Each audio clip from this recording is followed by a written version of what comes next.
Selamat siang Pak Daniel. Selamat siang Bu Sri Rahayu. Ya. Kalau boleh tahu Bapak nama lengkapnya Pak Daniel? Daniel Teguh Kurniawan Ya. Pak Daniel saat ini mengajar di sekolah mana? di SMK Negeri 1 Jeponalan. Mengampu mata pelajaran apa Pak? Matematika. Iya. Untuk tahun ini Pak Daniel mengajar di kelas berapa saja? Kelas 10 itu jurusan TKJ di KP, kelas 11 sama TKJ di KP, kalau kelas 12 PM dan TKJ. Wah, lengkap sekali ya Pak ya. Yes. Ya. Kan ini kan Pak Daniel mau ada pelaksanaan observasi ya untuk ke depannya. Nah, kira-kira materi atau indikator yang mau disampaikan apa itu Pak? Kalau materinya materi bilangan, namanya materi bilangan. Nanti saya untuk observasi saya ambil di direct aritmatika. Di direct aritmatika ya Pak. Itu sesuatu sekali direct aritmatika. Metode yang mau digunakan Bapak? Kalau metode ini saya mencoba hal yang baru kepada anak-anak. Biasanya dulu monoton saya menyampaikan materi, anak mendengarkan. Nah besok saya ubah. Saya memberikan suatu masalah, anak-anak diskusi.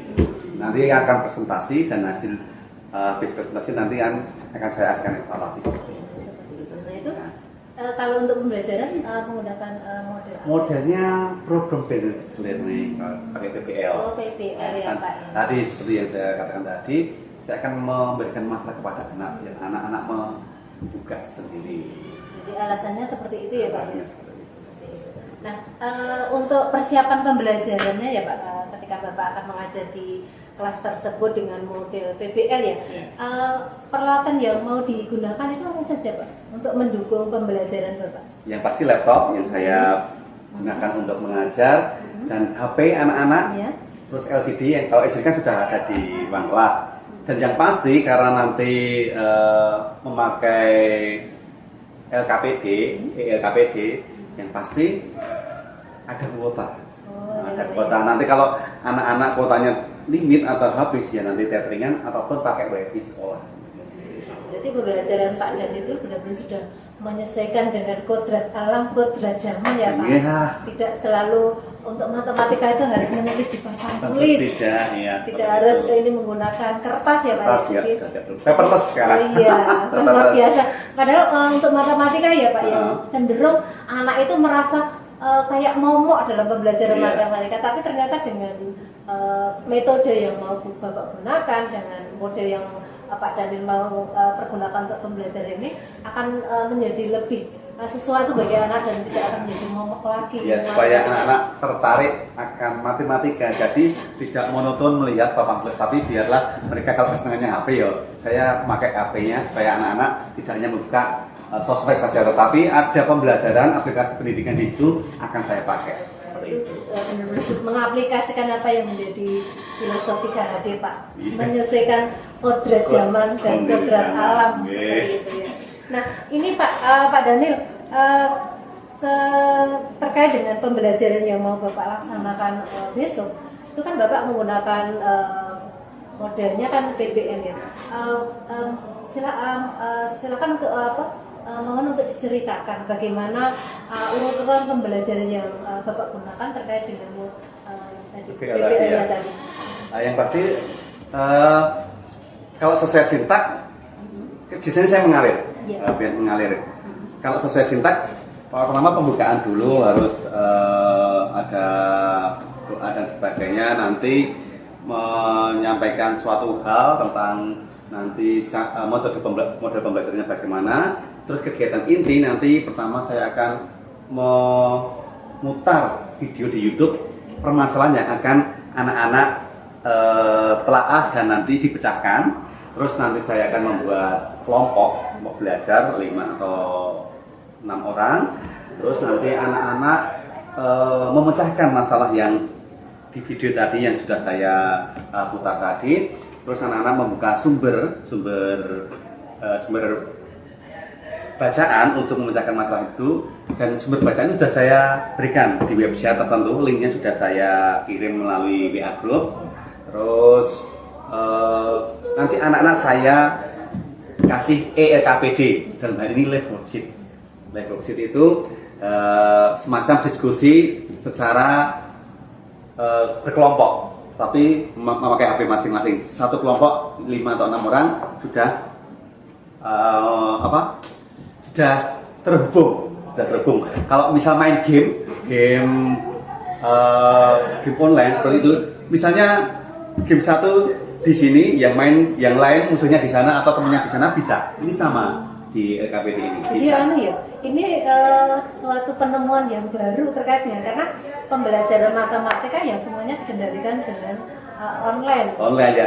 Sebenarnya live worksheet ini sudah agak beberapa lama, cuma dalam pemanfaatannya kita kurang maksimal. Iya. Jadi ketika saya sebagai pendidik itu membuka referensi juga membaca, oh ini kayaknya juga cocok ini live worksheet ini untuk pembelajaran di kelas, karena ini juga terhubung dengan yang lain. Nah seperti itu, saya coba menarik nggak anak-anak dengan metode seperti ini. Nah seperti itu. Nah terus habis live worksheet nanti anak-anak sudah menyelesaikan di kelompok masing-masing. Habis itu salah satu kelompok maju untuk mempresentasikan dari HP-nya itu. Nah, jadi memang benar-benar memanfaatkan apa yang ada sekarang ya. Iya, seperti itu. Kodrat alam dan kodrat zaman. Iya.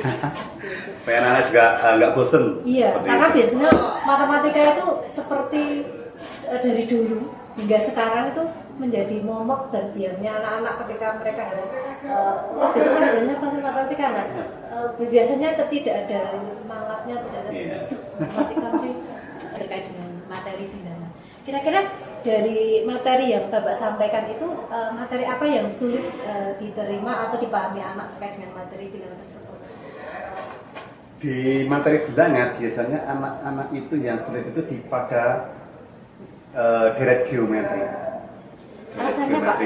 Karena ada pecahan yang membuat sulit, mencari rasio dan bilangan yang nanti pecahan itu yang agak sulit. Karena kalau deret itu cuma penjumlahan, tetapi kalau deret bilangan itu kan deret kita kan penjumlahan, tetapi selisihnya yang dicari. Tetapi kalau deret geometri rasionya, nah kadang mencari rasio itu sulit, apalagi nanti ketemu deret yang pecahan. Nah seperti itu. Berarti terkait dengan ini ya Pak, mencari deret rasio itu yang menjadi kesulitan siswa. Rasionya itu kadang yang Oke.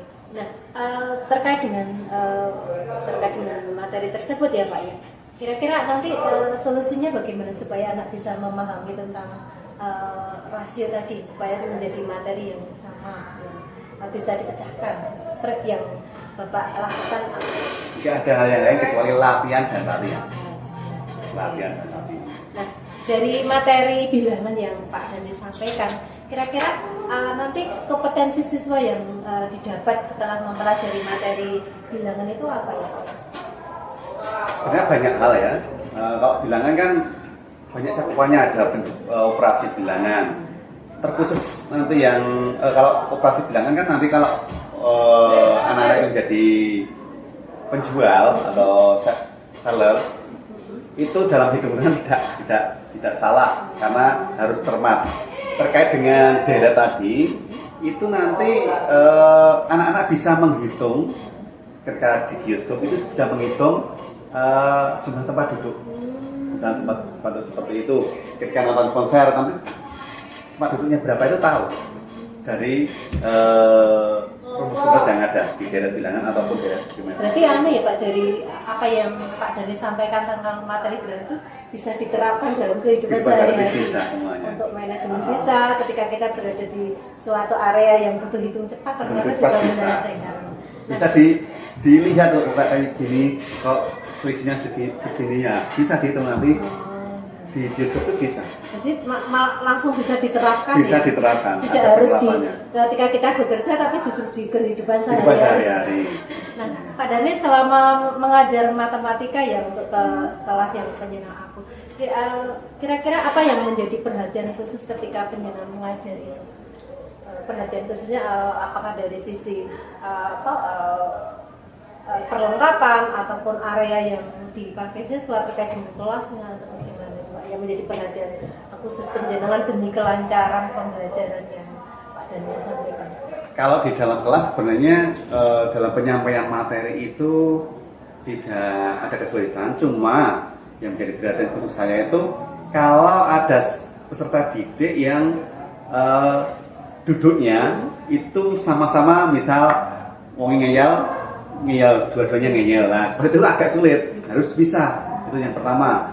Terus yang kedua dalam pembelajaran, kalau saya harus memilih kelompok itu satu yang ada yang pintar bicara, ada yang berdiferensiasi lah, seperti itu. Jadi tidak mungkin saya membuat kelompok orangnya pendiam semua, kan nggak mungkin. Nah seperti itu. Nah dari sisi ini kita bisa melihat anak-anak yang proaktif dalam berdiskusi atau tidak. Nah seperti itu.